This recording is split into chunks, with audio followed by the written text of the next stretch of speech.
Hello, hello, hello. What is up? And welcome to episode 2 of my 5 record review. Um, I'm on a new channel now on Facebook, an actual TVaR channel. I'm going to add the first episode to it, so you guys will have to resubscribe to that, those of you that subscribed to Brittany's YouTube. I just wasn't really sure, how much I was going to get into this, but I do enjoy it, and I do want to do more of it for sure. I'm going to try, like every other week or something, to do a 5 record review. I'm working on getting a new stylus cartridge set up so I can do a setup and a comparison, comparing it to my Ortophon 2M Bronze, which I have now. Anyhow, though, so without further ado, let us get started. So this album is the first album from one of the most epic bands to come out of the late 60s, early 70s. They are considered by many to be the inventors of metal and doom metal. That is Black Sabbath's self-title. Now, I'm not a really big metal guy, so I do realize that it could be argued that Judas Priest, Led Zeppelin, Deep Purple, Budgie, some of these other bands could definitely, I'm sure they had something to do with what metal became. And then, of course, the self-titled track, Black Sabbath, first track on the record, is considered the first introduction to doom metal by many. That I can't agree on. That's a really, really cool song, and it's so heavy in nature. But so this album was released Friday the 13th, February 1970 in the UK on Vertigo label. Now this one here, this is a US first press white label promo. I love this Black Sabbath album. I don't know if I'd say it's my favorite. My favorite is probably either Masters of Reality or Sabbath Bloody Sabbath. I love those two, and I love this one. This one, to me, while it has its metal and heavy natures, I get more of a heavy-hitting blues feel. I feel like they got, everything was blues, related then, but I feel like as they went through each album, they got a little more away from the actual root blues type stuff. But, this was a, 8 on the UK charts, which that's really high for the time, especially it being a totally new thing then. 23 on the US charts, which that almost surprises me more. So they cut this album in like a one session 12-hour go, and it was recorded live. The only thing, they added the rain effects and a few little things after the fact, but pretty much just a heavy hitting live cut. That's how they did it then, and that's how you wanted to do it. It's just the stuff you can really tell when a band just cuts it straight. I love it. But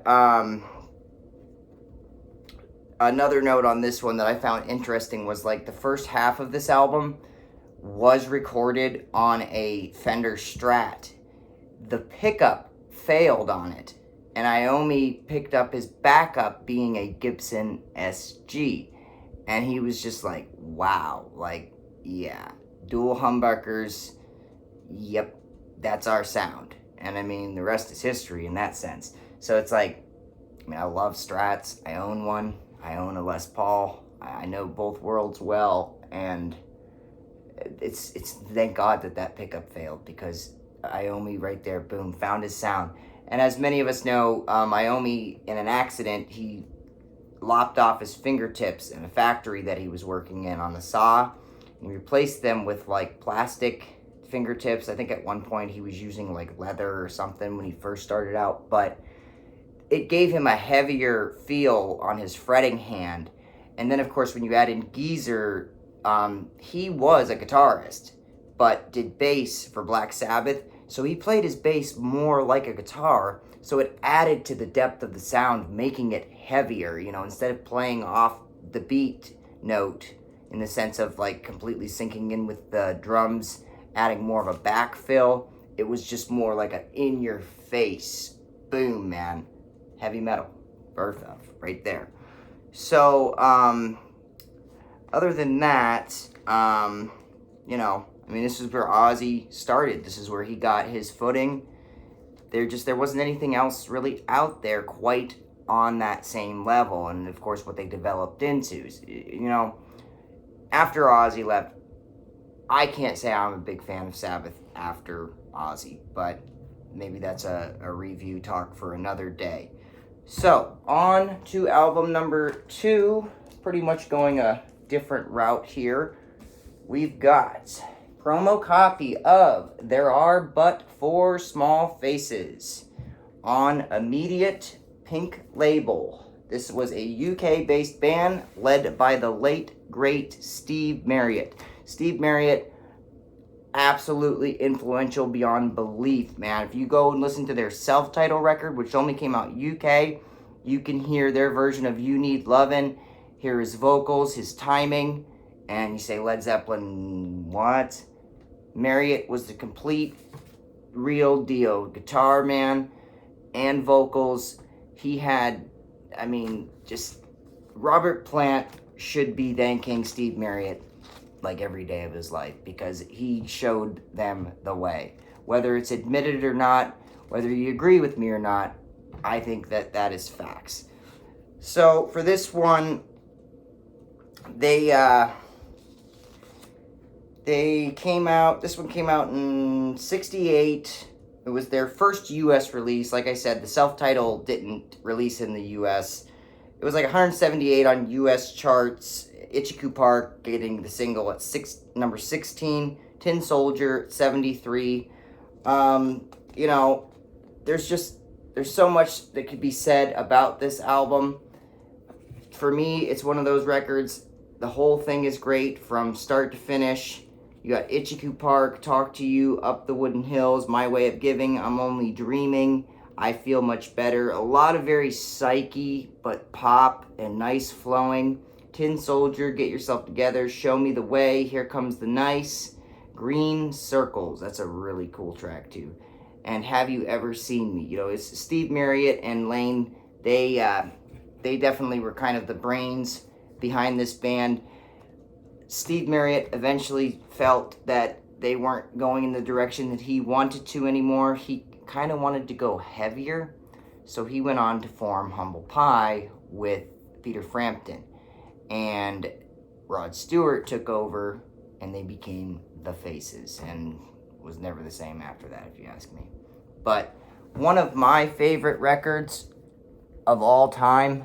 I absolutely love this band, and I love this record. I highly recommend it. I would say it's like a 4.5 out of 5 on my scale. By the way, I would say same thing on that Black Sabbath. The Black Sabbath, 4.5 out of 5. I did forget to do my rating on that one. So next up, got the psychedelic soul-driven Beach Boys entry, Wild Honey. Fan-freaking-tastic. I love this record. It is released on Capitol in the U.S. There's 13th studio album from them. Came out December 18th, 67. And, I say soul because they did, some covers. They did a Stevie Wonder cover of I Was Made to Love Her. Oh, man, and I just love it. When Carl started taking over for the lead, falsetto-type vocals, he just... I don't know, because Brian, he had that voice, that angelic falsetto. He had it, but he didn't keep it. His voice was constantly changing and evolving. Some of that could be from abuse and different things, but Carl really held it. He really shined on this record. Great, great album. Had Wild Honey, Aren't You Glad, I Was Made to Love Her, Country Air, A Thing or Two, Darlin', I'd Love Just Once to See You, Here Comes the Night, Let the Wind Blow, How She Boogalooed It, and Mama Says. And, the Wild Honey, it peaked at 31, but the biggest hit was Darlin', obviously, and it was number 19. This one was definitely appreciated much more down the road, like many great albums. Especially some of the psychedelia era stuff. It seemed to get more attention later on down the road. But, this one definitely borrowed notes from its predecessors, being Pet Sounds and Smiley Smile. More of a production, it wasn't just that surfer vibe that you got from the Beach Boys, which, you know, was just over-the-top vocals and a cappella and such. They were going in a different direction. Brian was taking them more on a psychedelic but tame, you know. I mean, this stuff just so good. All of that psychedelic era Beach Boys stuff really aged well. Did not chart amazingly at the times. They had their singles, but aged like fine wine, man. Truly love this record. Probably my second favorite Beach Boys album behind Pet Sounds, obviously.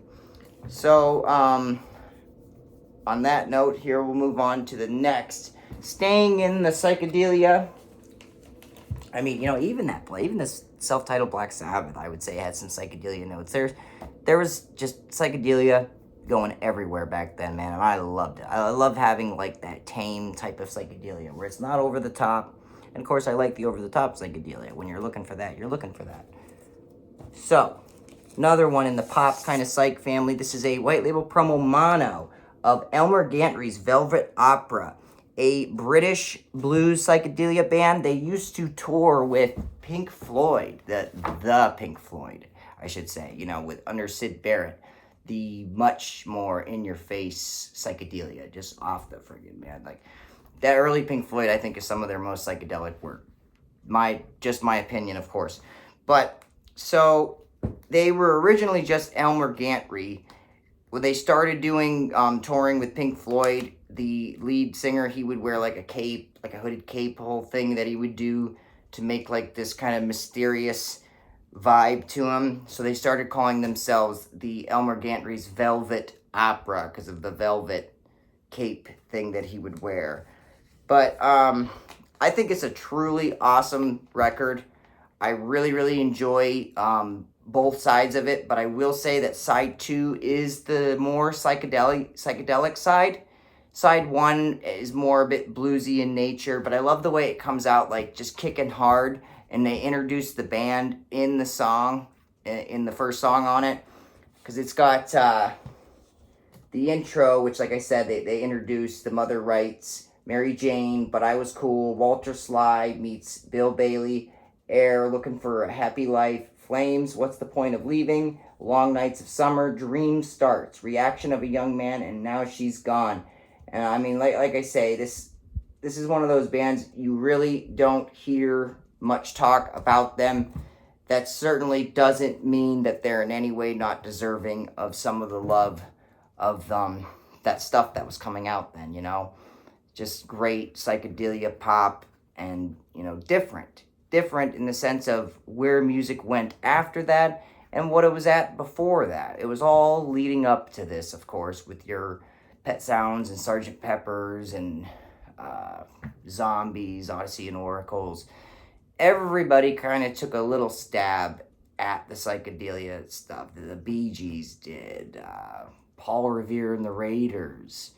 I mean, I think everybody that was a bigger band at that time took a stab at the psychedelia because it was, you know, it was selling good at the time. So, all right, on to our final piece, which will probably be the longest because of the fact that it's a 4 LP set. As I said earlier, 72. We're going all the way 72. This is the 2011 record store release of The Grateful Dead's Euro 72 Volume 2.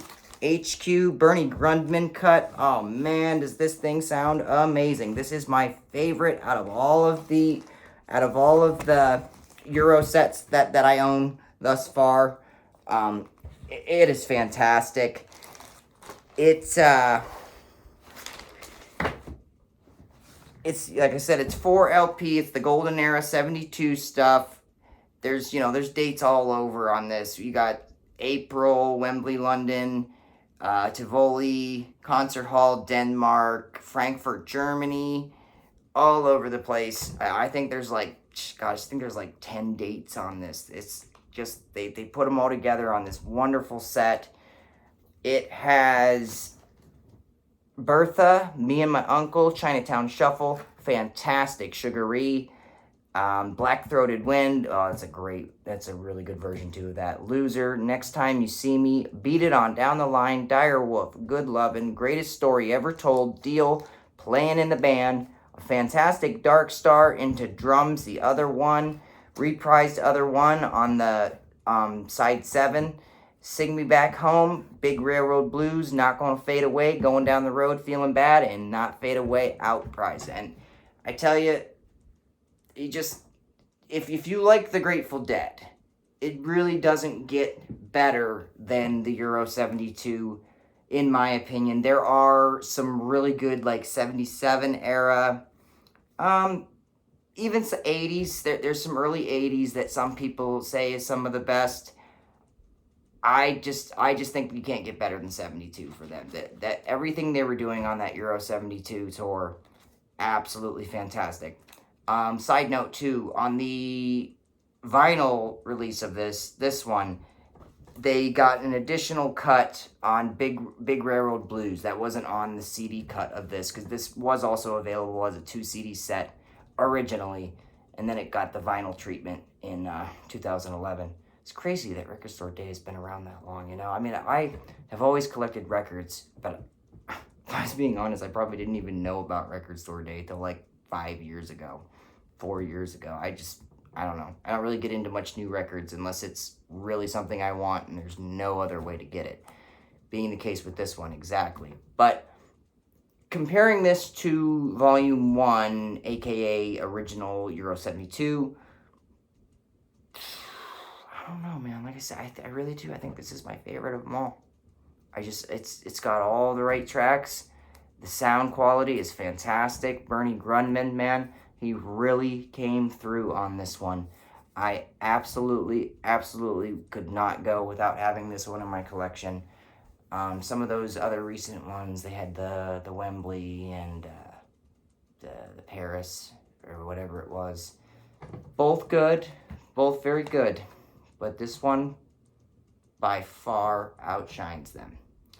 A note that I wanted to make here at the end of the video is, you know, some of these bands, I mean, some of these being perfect examples and many others of that era.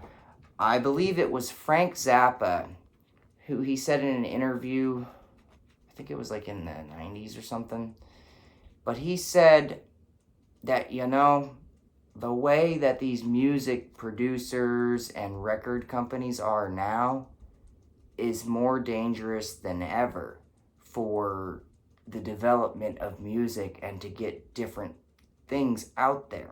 Because back then in the 60s and early 70s, as Zappa said, you had the cigar chomping, just big guys sitting behind the desk going, oh, well, I don't know. Who the hell's this? What? I don't know. You think it'll sell? Let's do it. Then you get the younger guys in there that are like after the old cigar chomping guys, and they're saying, well, we've seen this, done that. We know what's going to sell. Everything on this beat sells. And I mean, you can certainly hear that in a lot of today's music where everything's just, you know, that 4 on the floor. It's become... The music, in a lot of ways, it's almost become like a machine. It's just spitting out the same stuff over and over again with different vocals and, you know, whatever, different voices, different artists. And it's certainly more so, you know, you got these artists that they look very good. They're not necessarily, you know, writing any of their own music or doing anything exceptional. Whereas, again, back then, these guys that were producing and managing these record labels, who knows? Let's see. What else, you know, what else is there to come? Are the people going to like this? We don't know, but let's take a chance. And, you know, on my closing note, I think that producers and labels today, they need to start going more with the what ifs. Who knows? Let's take a chance. Put something new out there, put something different. If nobody likes it, whatever. At least we took a chance. And sometimes 20 years down the road, gets a new form of appreciation anyhow. Because you saw a lot of that from those eras, from the 60s and 70s. But anyhow, I hope to see you guys all on the next one. Do not forget to catch our live record shows on the Vintage Audio Revolution every Saturday night around 8:30, 40 p.m. Eastern starts. We get great stuff every week. My wife and I, Brittany, we are on every Saturday usually, and we bring the heat. But anyhow, I hope you guys enjoyed this 5 LP review. Peace and love, and I will see you guys on the next one. Later.